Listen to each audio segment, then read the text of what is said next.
Today we return for our Coffee and Conversations with the Foundation's Chief Medical Officer, Dr. Sneha Mantri. PD Health at Home is presented by the Light of Day Foundation, whose generosity has made today's programming possible. Before we get into it, I want to remind you about the other PD Health at Home programs we offer. We have sessions tailored to support people with Parkinson's and their care partners, including Mindfulness Mondays, Wellness Wednesdays, Fitness Fridays, care partner programs, expert briefings, and our Spanish language series, EP Salud en Casa. Be sure to visit our website to see what's coming up and explore our archive videos on YouTube. Learn more by visiting parkinson.org/pdhealth. For those of you who are supporting someone living with Parkinson's, it's important to know the foundation has space for you too. Whether you're new to caregiving or have years of experience, this dedicated webpage meets you where you are with practical tools, educational content, and emotional support. You'll find printable guides, videos, and tips to navigate the evolving role of caregiving. It also connects you to our programs like the Care Partner Summit, our PD Health at Home mindfulness sessions, and education, and any relevant episodes from our podcast. So please bookmark our share, parkinson.org/carepartners. It's a great starting place and a trusted place to return to as needs change. Here's a snapshot of our 2026 Coffee and Conversations. We are in the middle of the year, and we have chosen these topics because of your continuous feedback and sharing what you are interested in learning and your needs. So be sure to stay connected with our virtual education programs by visiting parkinson.org/pdhealth. Today's session, we will focus on answering your questions, addressing the experience of psychosis and hallucinations in Parkinson's. Not everyone with Parkinson's will experience psychosis or hallucinations, but when they do occur, they can be confusing, distressing, or even frightening for both the person with Parkinson's and your loved one. In this open conversation, we invite you to bring your questions. So please grab your coffee, tea, or favorite beverage, and let's get started. I'm pleased to introduce our Parkinson's Foundation Chief Medical Officer and Associate Professor of Neurology at Duke University, Dr. Sneha Mantri. And joining our special guest is Dr. Ruth Schneider, an Associate Professor at the University of Rochester Medicine in Neurology and Movement Disorders Department, and Associate Professor of Center for Health Technology. Dr. Mantri, I'll pass it over to you to lay the groundwork about psychosis and hallucinations in Parkinson's. Yeah, thank you, Erin. And welcome everybody to today's coffee conversation. As Erin was saying, this is really an opportunity for us to help address topics and concerns that are really common for people with Parkinson's disease, regardless of what stage of PD you're in.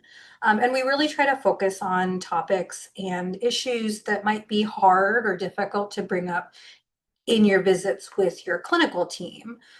We want to give folks the information that you need to be able to advocate well for yourself or your loved one with Parkinson's disease in the clinical space and outside of it. So before we get into the questions that came in through the pre-survey questionnaire and the questions that you all, if you use the Q&A function, you can ask questions during this live recording. But before we get into that, I just wanted to take a moment to talk about what exactly psychosis and hallucinations can be in Parkinson's, because psychosis can be a very scary word for a lot of people. Psychosis is very common in all kinds of neurodegenerative conditions, including Parkinson's disease. And it refers to sort of two main categories or two main types of experiences that people may have. One, which is very common, I would say, in Parkinson's specifically, are hallucinations, particularly visual hallucinations. So seeing something out of the corner of your eye, or misperceiving things. For instance, you look over in the corner and you see a hat stand, but you think for a moment that that's a person standing there. Or a tree that can look like a person looking in through your window, for instance. And some hallucinations are what we term benign hallucinations, meaning they're not scary necessarily to the person, although it can be distressing to, have your mind playing tricks on you like that.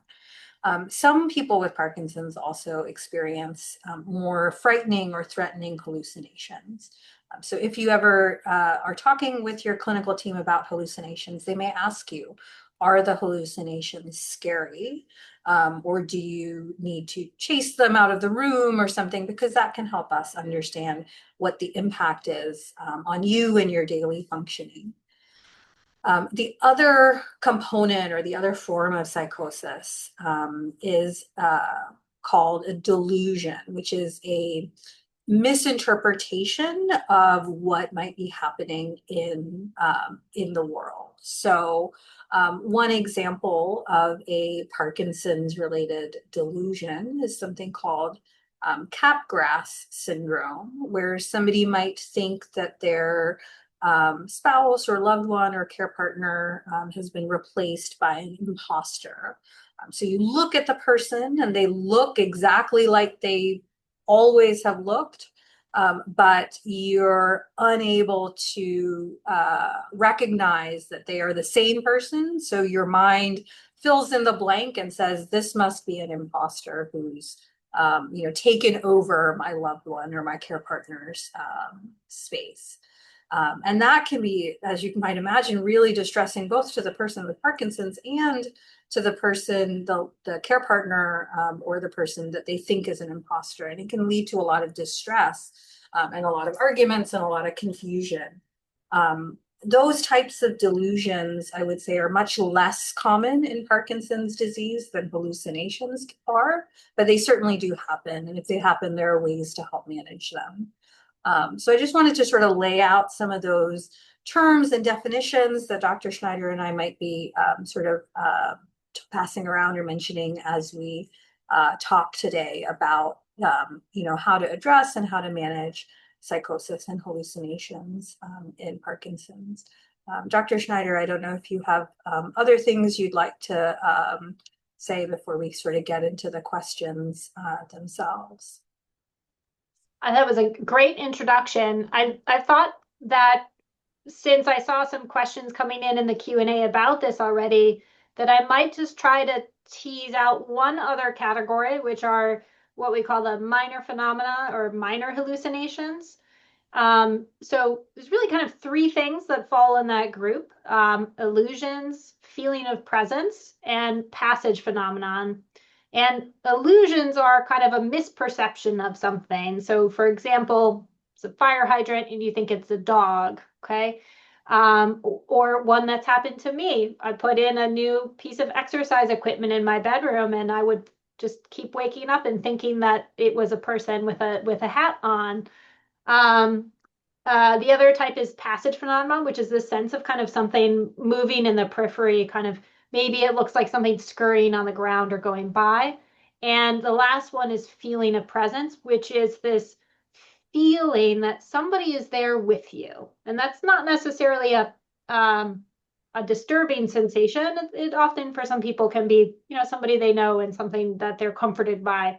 And I wanted to mention this up front only because I kind of think about this group a little bit differently and the way that we might treat and approach them a little bit differently than the other types of hallucinations and delusions that you were mentioning.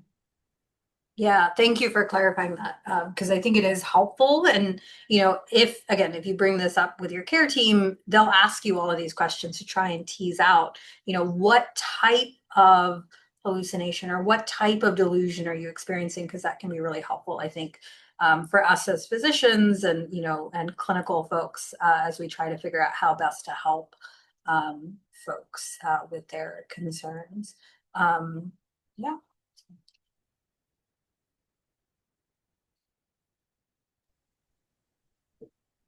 Can we talk a little more about those three categories? That is new to me. I feel like I've only heard the overarching hallucination term. Is there one that you see more prevalent with Parkinson's? Yeah. Yeah, so I would say that the minor phenomena or minor hallucinations that I was describing, these are things that they're not unique to Parkinson's disease, right? Anybody can experience them, and they're relatively common in the general population and in people without Parkinson's disease as well. Um, but we may not necessarily be calling attention to them because they are so common. They, just may not rise to the level of something that folks bring up to their clinicians and or their medical team. Hallucinations, as was mentioned, that probably the most common type are visual hallucinations. So this would be seeing something that isn't really there. But really, they can occur in any sensory modality. So people with Parkinson's disease can also experience auditory hallucinations where they're hearing things that aren't there. They can be gustatory, where you have a taste of something that's not really there, or olfactory, where you smell something.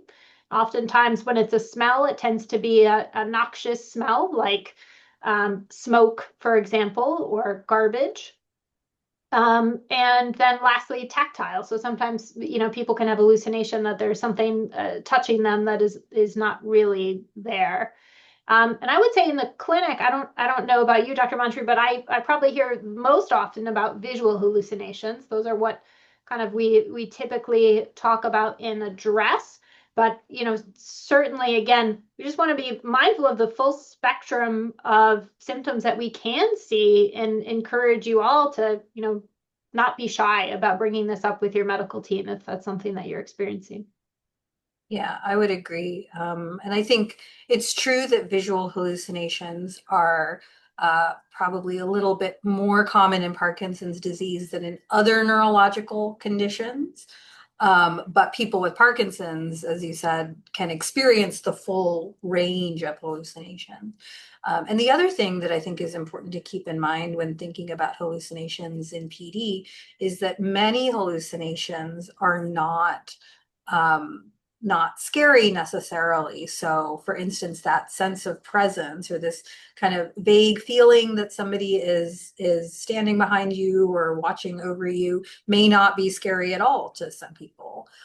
Or other times, if someone has a visual hallucination of a small animal running around, it may not be frightening or scary in any way, particularly if the person what we call retains insight. So he's able to look at that and say, oh, that's the dog that isn't really there. I know that that's a hallucination. I don't need to go chase after the dog and make sure it doesn't, I don't need to leash the dog that isn't actually there.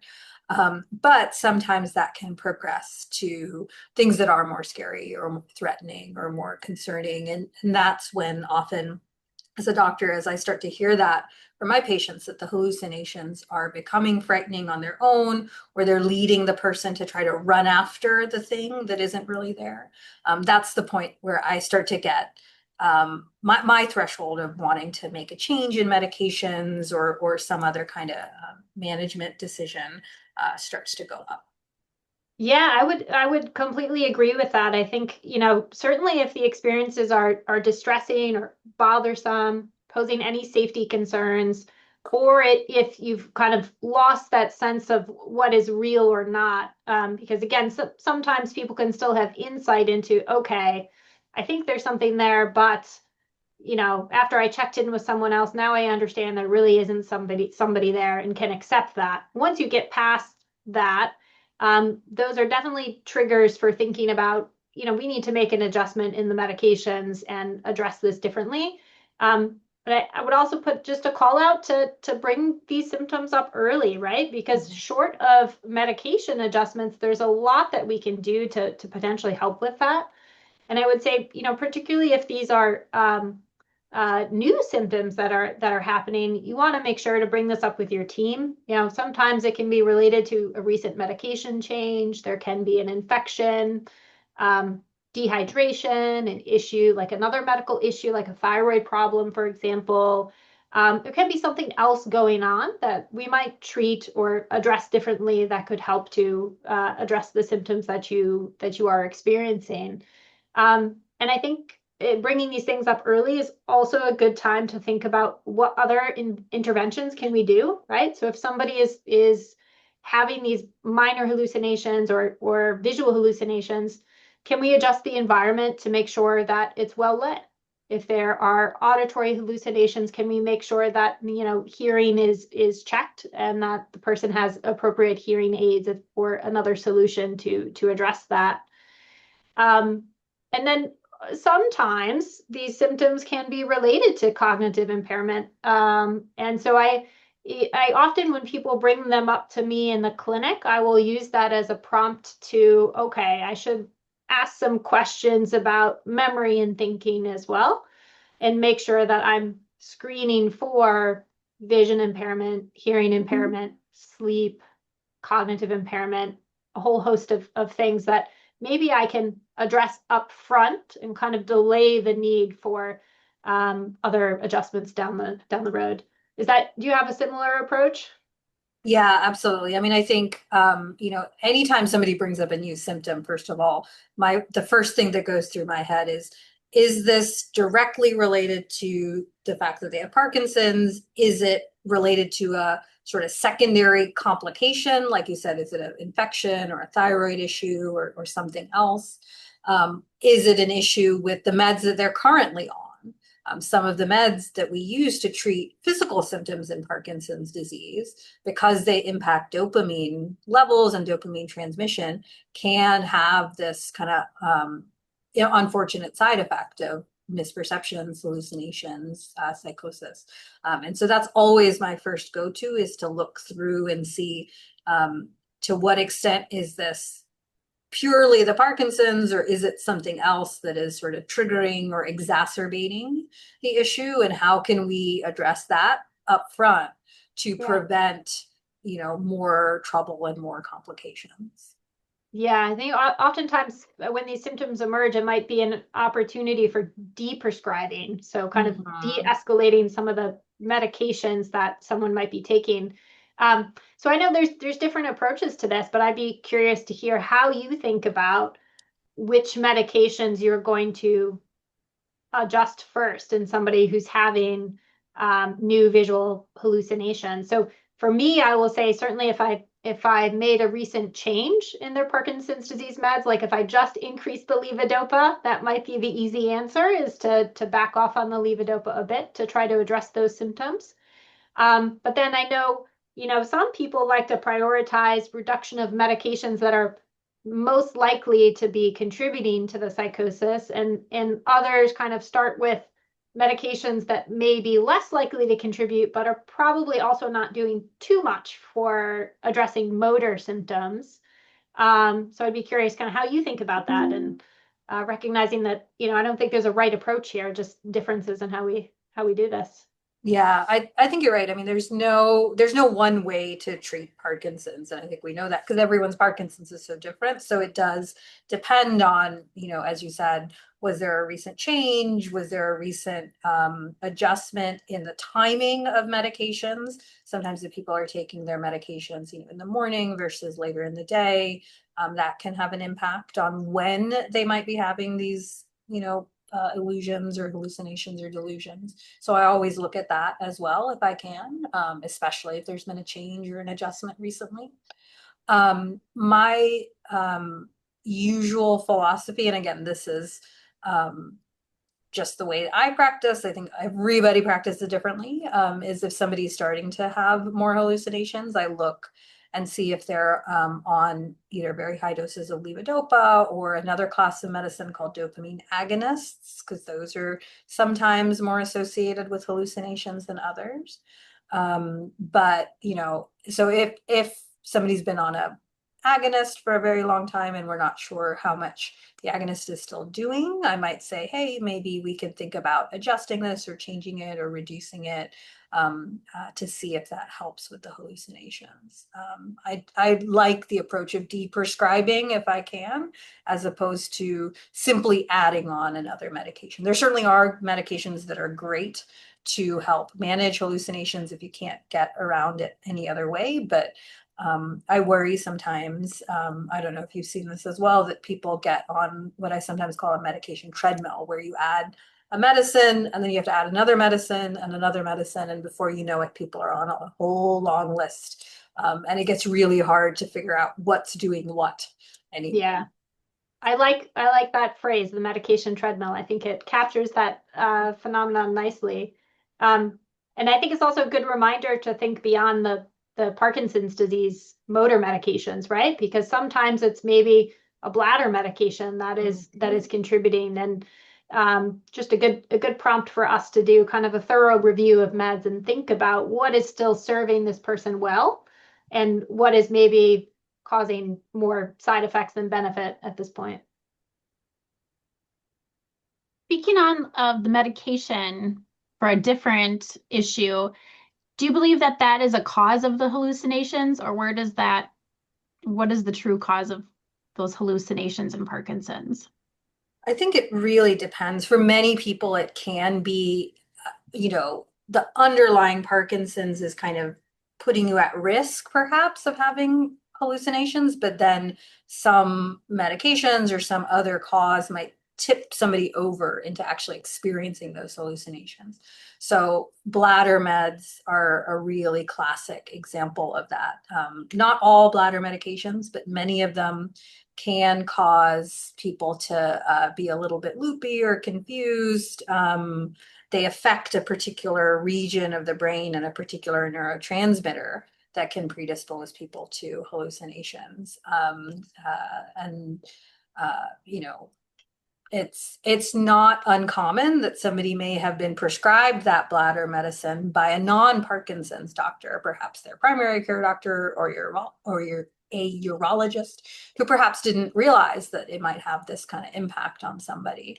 And so that's another reason why I think it's helpful to have all of your care team, whether they're your Parkinson's team or a non-Parkinson's specialist or a primary care doctor, to know everything that you're taking so that folks can look for those kinds of contraindications. Yeah, and it kind of, to your point, we can see psychosis symptoms from the time of diagnosis. It's certainly not typical, but we can see them early on and we can see them before we initiate medication treatment. So again, it's going to differ from individual to individual what the exact causes are. Okay, Dr. Mantri, you talked about like the whole interdisciplinary team approach everyone can see. What if you don't have that in your area and you're experiencing hallucinations of your loved ones? Do you call the clinic? Do you try to just get into the next available? Yeah, I think certainly calling your care clinic and trying to get an appointment can be helpful. Going to urgent care if you can't get in to see somebody quickly can be helpful, again, for ruling out some of these secondary causes like a urinary tract infection, for instance. But I think it's also important to remember that the Parkinson's Foundation helpline is also here to help people think through and help navigate some of these concerns. And, the helpline can't prescribe medications, but it can help walk people through, what the thought process might be about when to check this, when have you thought about that, and so on. So the helpline's a really valuable resource, especially, well, for everybody, but I would say especially for folks who perhaps don't have an interdisciplinary care clinic in their backyard, as it were. The helpline sort of serves that purpose for all people with Parkinson's disease. I'm also seeing a lot of questions coming in about hallucinations and sleep. Can you get hallucinations during sleep? What about very vivid dreams? Does that play a role? Yeah, I can start and then Dr. Schneider, if you want to jump in. So yes, you can have hallucinations, both when you're falling asleep, but also as you're waking up sometimes. Those can be really, for many people, kind of sensitive times when people might be a little bit more prone to misperceptions or kind of misseeing what's going on. Dr. Schneider gave us the example from her own experience of, the exercise equipment in the corner of the room. And when you wake up in the middle of the night and you're a little bit out of it and you're like, oh, is that a person? Oh no, that's the, treadmill I just bought. So that's one example. Vivid dreams are certainly really common in Parkinson's disease, and acting out your dreams is really common. But I'm not aware of anything, I don't know if you are, Dr. Schneider, connecting REM sleep disorder or acting out your dreams with hallucination risk or psychosis risk more generally. No, I think there are the evidence is a little bit mixed, but I would say there's some suggestion that sleep difficulties are potentially a risk factor for development of hallucinations. And I think that might make intuitive sense to people, right? I think if you have Parkinson's disease, you have a terrible night's sleep, you get 2 hours of sleep, you're kind of lowering the threshold for when somebody might experience something like a hallucination. So I do think about it as a risk factor, as something that can potentially be addressed, and something we want to talk about in the clinic is how we can improve your quality of sleep there. And I'll also say that I think about things that happen during sleep as being different, right? So I don't typically worry too much if somebody is reporting, I'm waking up from sleep, my dream was so vivid and I just felt like I was still in it for another couple seconds. That's not something that usually prompts me to do anything differently. Usually in that setting, I'll provide some reassurance. And then so I think those really are not on the same kind of spectrum as the other types of symptoms that we've been talking about. I'm not sure I answered your question. Hopefully I did.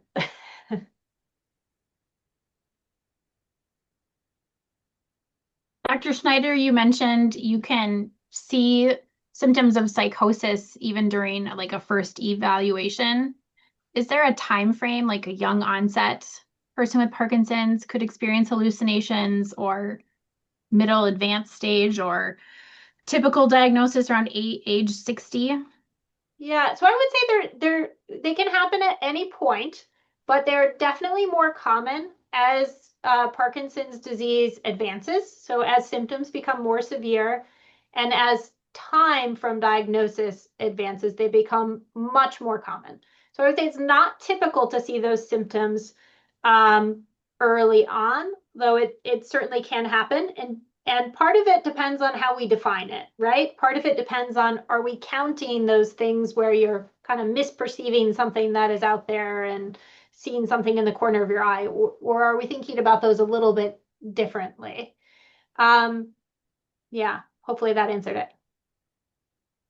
And I'll just jump in to add that, like, historically, when we saw, significant hallucinations at the time of diagnosis, or really in the first year or so of developing Parkinsonian symptoms, we would call that some, well, technically it was classified as a different disorder called dementia with Lewy bodies, which is really in a lot of ways on a spectrum with Parkinson's disease. I think there's more and more evidence growing that these are really fundamentally caused by very similar processes in the brain, similar proteins called Lewy bodies that end up in different parts of the brain. And depending on where they've ended up, you can get slightly different timeline of symptoms. But fundamentally, it's the same protein, it's the same process. It's just sort of showing up at different times. Depending on which resources you're looking at, or even which doctors you're seeing, people might use the term dementia with Lewy bodies or Lewy body dementia to describe some of these very similar issues that we're talking about around hallucinations, delusions, confusional episodes, things like that. Do either of you have experience or heard from the person with Parkinson's perspective of like how they knew they were experiencing hallucination or how they came to realize it was a delusion? I would say that sometimes it comes initially from the care partner or somebody who's living with them who's able to remind them that, oh, yeah, we don't have a dog or, we don't have a kid. But and then people, as Dr. Schneider was saying, retain that insight and are then able to remind themselves. Sometimes I see a dog, but there isn't really a dog there or something like that. Yeah. So usually it's that person living day to day or a good friend who'll say, "Oh, that hydrant's not a child," and that'll Right. help. Okay, Yeah, that so can help have that sort of like a reality check, if you will, okay. with another person. Yeah, and I think often kind of early on, with hallucinations, people are able to kind of reason through it and say, okay, I see a dog in the corner. Wait a minute, I don't have a dog. The doors aren't open. That dog must not really be there. So sometimes that's one way it will come up in the clinic as well. But always wonderful to have a care partner kind of present in those visits to help share things that they are noticing as well and kind of contribute to that conversation. hmm Um, Also talking about the other visual or minor hallucinations, are those things that like help rule out other causes? Like hearing the auditory reminded me of like a schizophrenic hearing voices, but like you're already thinking this person is diagnosed with Parkinson's, so we're going to go down that path. I Yeah, know this is kind of out there, but I was just kind of no, thinking no, no. how you look at it, how you approach that. I think, well, I'm going to assume that this is somebody who doesn't have a family history of another type of a psychotic disorder, because there are certainly a number of conditions that can cause psychosis. In somebody with Parkinson's disease, mostly I'm going to try to rule out other medical causes. So again, is that infection? Is that dehydration? Things like that could be contributory. And then for the most part, even if the hallucinations are not necessarily what we call classic for Parkinson's disease, I am probably going to conclude that they are related, just given how common different forms of psychosis like hallucinations and delusions are in Parkinson's disease. Okay. We have something similar about someone sharing that since his mom has passed, his dad has seen hallucinations of seeing and feeling his mom.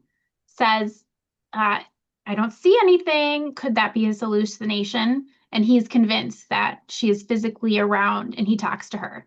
Is that a Yeah, auditory so or is I that would could be say grief? it could be if this is mostly a feeling, right? If this is not, I don't see her, but I just feel like she's there. That could be what we call feeling of presence.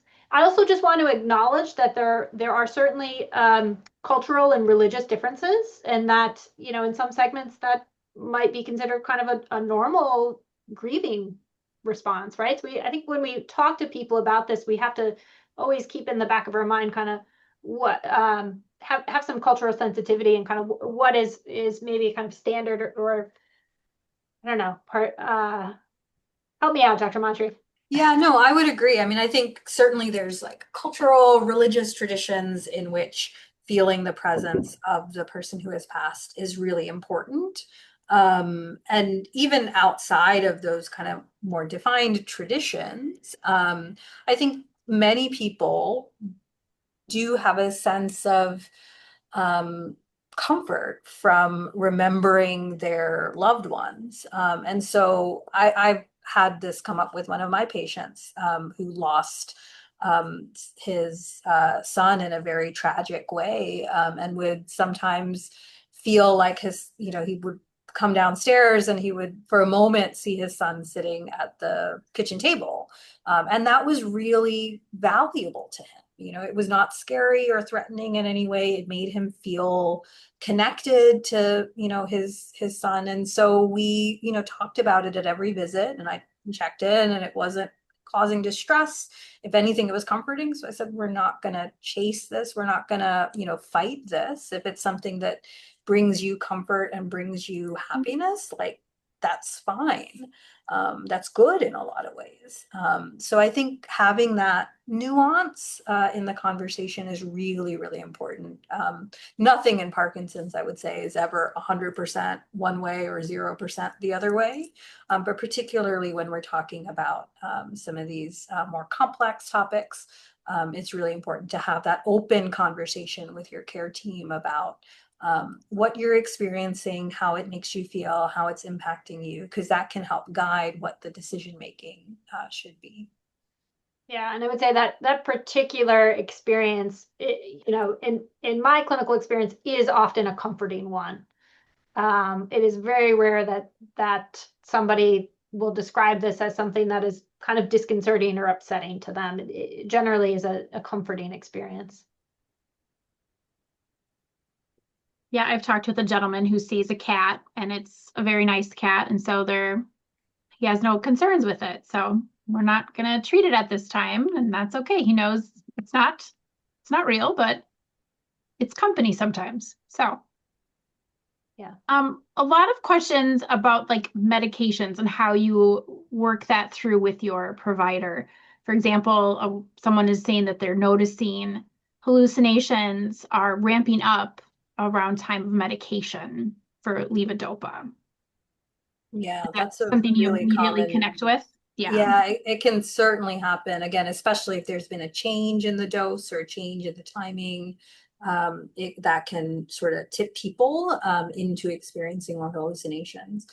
If it's been associated with a recent change in dose, for instance, I'll often recommend that people think about decreasing back to what they were doing before.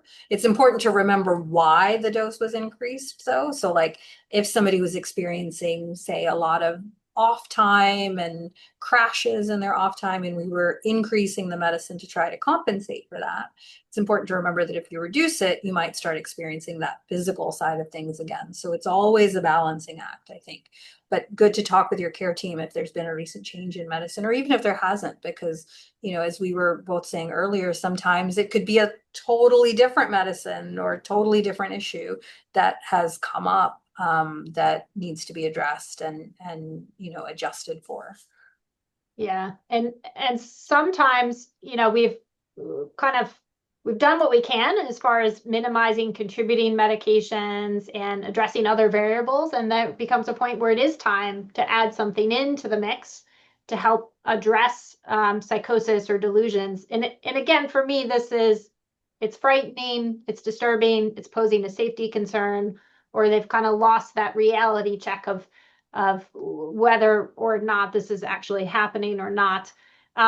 And then there's really kind of three options that are available to us. I will say, these medications are broadly categorized as antipsychotic medications, but a lot of the commonly used medications that are out there, we actually would not want to use in somebody with Parkinson's disease.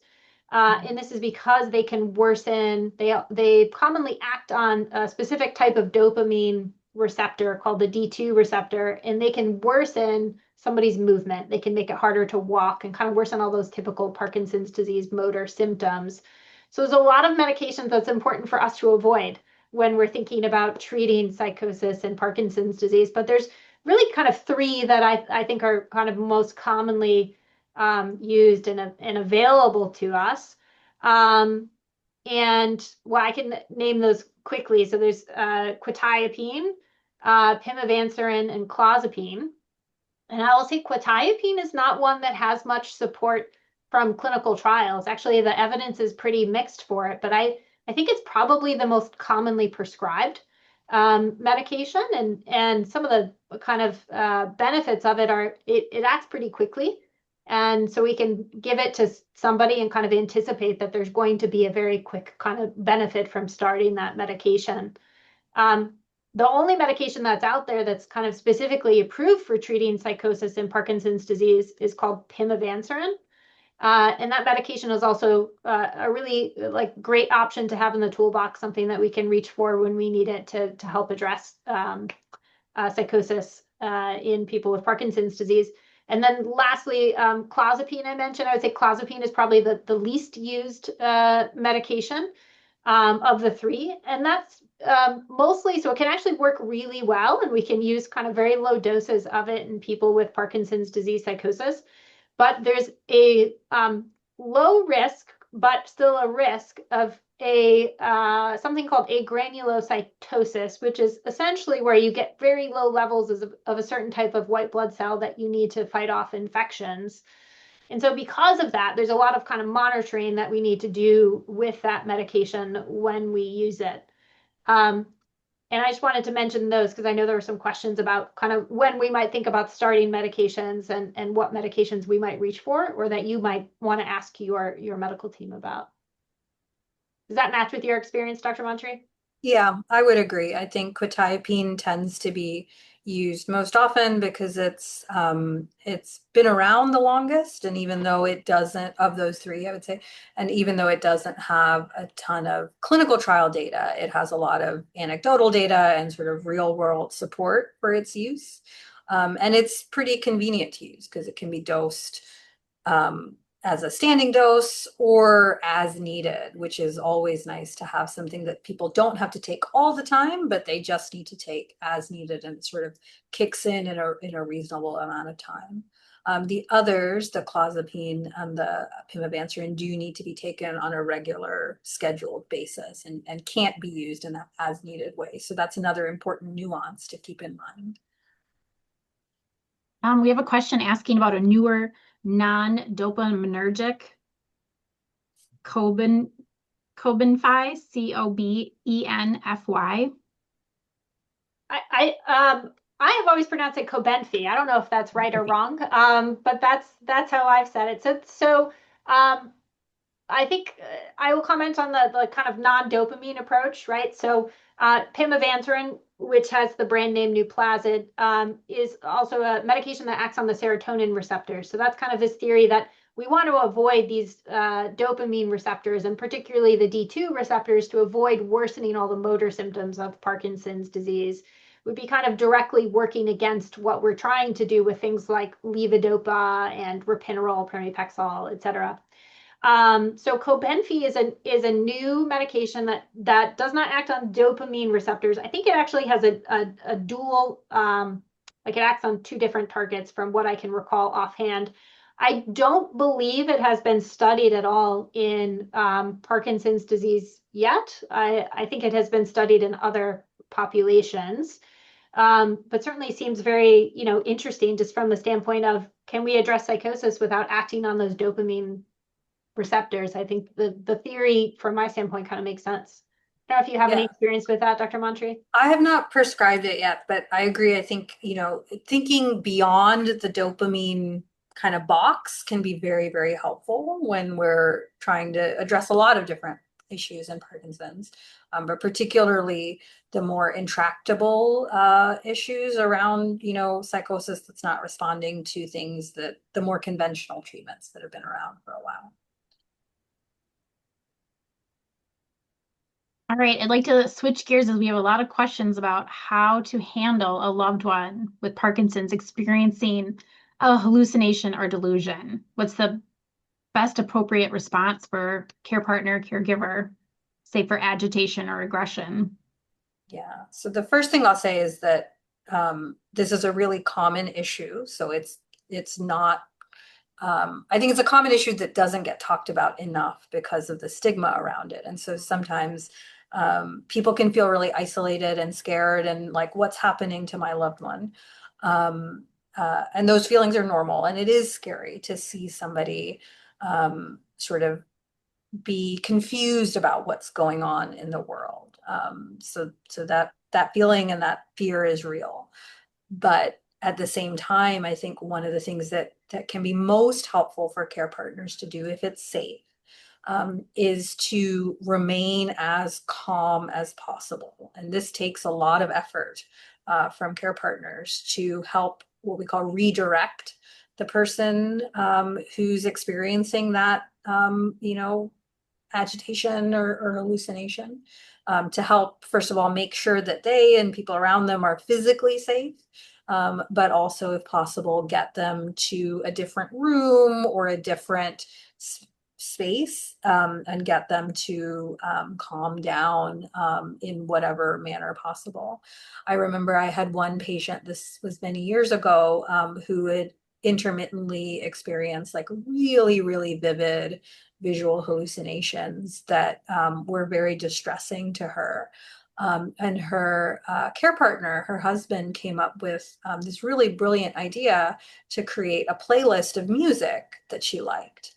And so when she would get really worked up about seeing, the people without faces in the corner of the room who were, looming over her, he would turn on the playlist, and hearing that music that was familiar to her and calming would sort of help reset, if you will, her brain, and get her to calm down when she couldn't be verbally redirected, because she was so nervous and scared.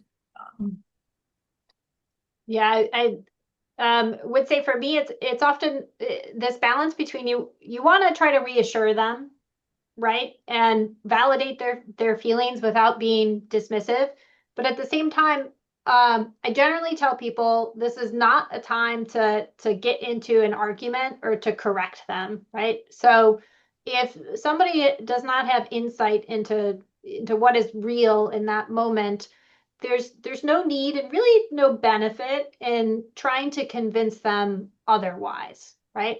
So if they think, let's just say it's a scary dog in the room, right, and they're convinced it's there, we don't need to correct them. We can kind of acknowledge what they're seeing, acknowledge that that's scary, and then maybe suggest that you leave the room to, go for a walk together to get away from the thing that is disturbing or distressing. And I think that's hard. I think we all kind of, I very much understand this desire to want to help correct it and try to reassure in that way, like, oh no, it's not really there, everything is okay. But sometimes that can really actually be a little bit counterproductive and result in more distress, really for both people, right? Because then we're getting into this kind of, back and forth argument about whether it's there or not, and can just be really stressful for both parties involved. So I try to encourage people to generally just avoid doing that. Would there be other resources for ideas or support that someone could go to or talk with? Yeah. Our helpline? Yeah, our helpline, which I know Laura put in the chat earlier, and also on the Parkinson.org website, we've got a number of different, we've got fact sheets and other resources, tips to try. And, no one solution is going to work for every single person. So sometimes it's a little bit of figuring out what resonates with you and with your person with Parkinson's. That can help sort of calm them down. As I said, this one patient of mine who really responded well to the playlist of her favorite songs, or, as Dr. Schneider said, stepping outside and going for a walk together, and sort of just getting away from the situation, can be enough of a reset. So it's a little bit of trying to figure out what's working. I would absolutely agree that, an active hallucination or an active delusion is not the time to get into a back and forth about what's really there and what's not. That's a conversation that perhaps could happen at a different time when things are calmer and not actively impacted. But it can almost backfire if you both get into an argument, and then everybody is kind of worked up and stressed. Yeah, I I'm think very validating them. Yeah, can also be really helpful to kind of work together to try to figure out what are triggers maybe for someone to have hallucinations to come out, just as an example. And so, that might be, that every time they have a urinary tract infection, we can kind of anticipate this and then prepare for it a little bit better. It might be a disrupted night's sleep, things like that. And I think, spending some time really trying to tease out what are those triggers can help us kind of be a little bit more proactive in trying to address them and minimize the impact.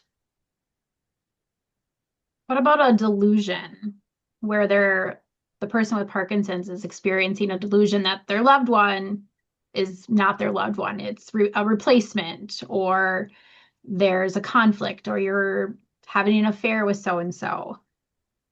That's a tricky one.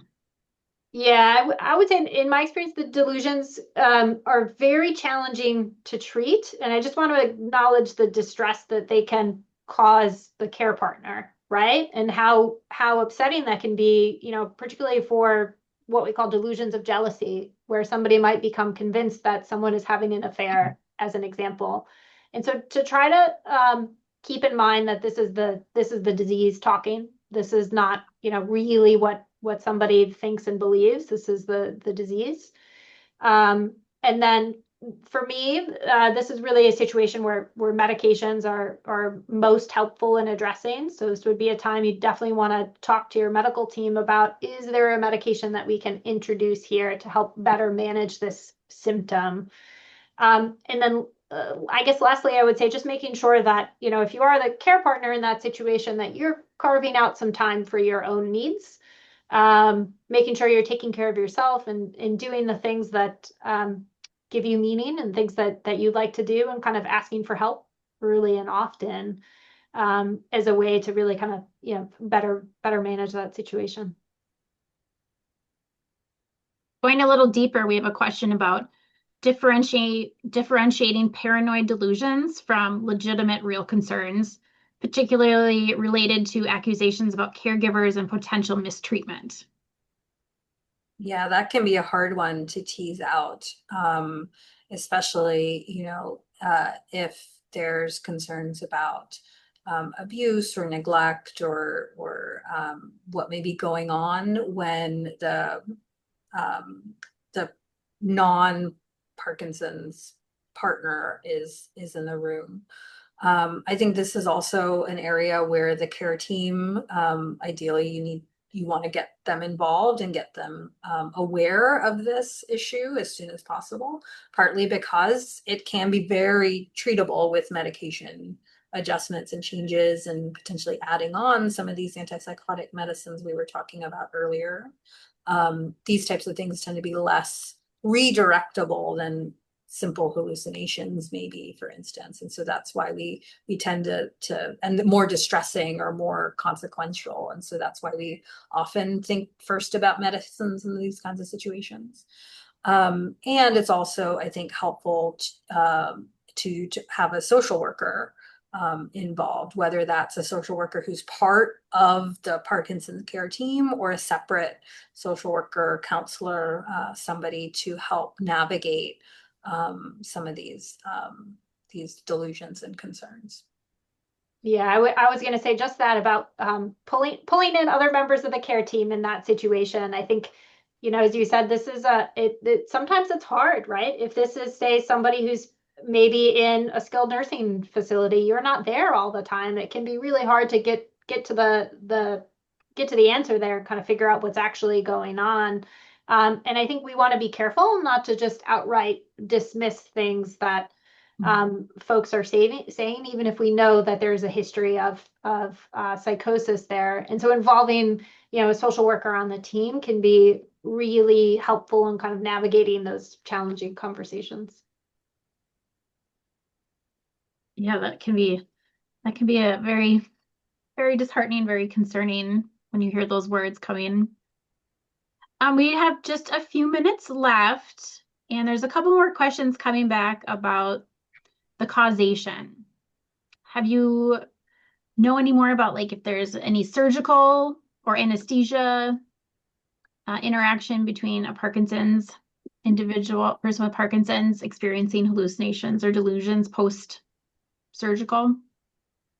I would say that anytime you go into the hospital, whether that's for a medical illness, or a planned surgery or an unplanned surgery, that is kind of a ripe time for somebody with Parkinson's disease to experience delirium, which is this kind of disorientation and confusional state that can sometimes come with hallucinations or other types of psychosis as well. So I often get asked about this in clinic is how do I prepare for this hospitalization? And this is one of the things we talk about. And I will of course send them to PF's wonderful resources there for what we can do to manage that. But I do think about that situation of being in the hospital or having surgery as a time when somebody may be more likely to have those symptoms, particularly if it's happened in the past. So, if somebody really struggled with a prior surgery or a prior hospitalization, so it's something we want to be very mindful of moving forward, and just doing a lot of counseling around, okay, this could happen again. And this is going to be our strategy for, how we're going to try to prevent it as much as we can and what we're going to do to address the symptoms if it comes up. Yeah, I would agree with that. And I'd also say that there are some older surgical anesthetics that would interact with some Parkinson's meds. I believe that most of those are now not commonly used, but it's another good reason to make sure that every clinician that you're interacting with, from the nurse that checks you in the pre-op area, to the anesthesiologist, the surgeon, the folks who are taking care of you in the recovery room afterwards, and in the hospital if you're admitted for an overnight or longer, that everybody is on the same page about those hospital safety guidelines for Parkinson's care, and knows what medicines you're taking for your regular Parkinson's treatment.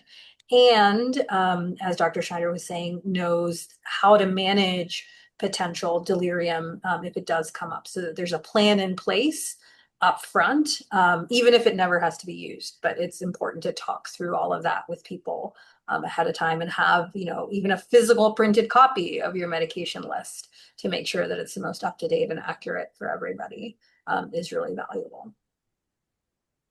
So that sounds planning for a planned hospital stay and also for an unplanned or an ER visit. Right. If those things are occurring, to make sure that it's communicated. Yeah. All right. Well, we are almost at time.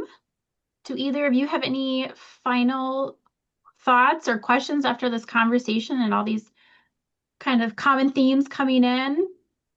I might say one final word on REM sleep behavior disorder or dream enactment behavior, because I think I saw a lot of questions coming in about that and how that might differ from psychosis. So what that is essentially, it's a time when during sleep, normally your body is essentially paralyzed and you're not moving, right?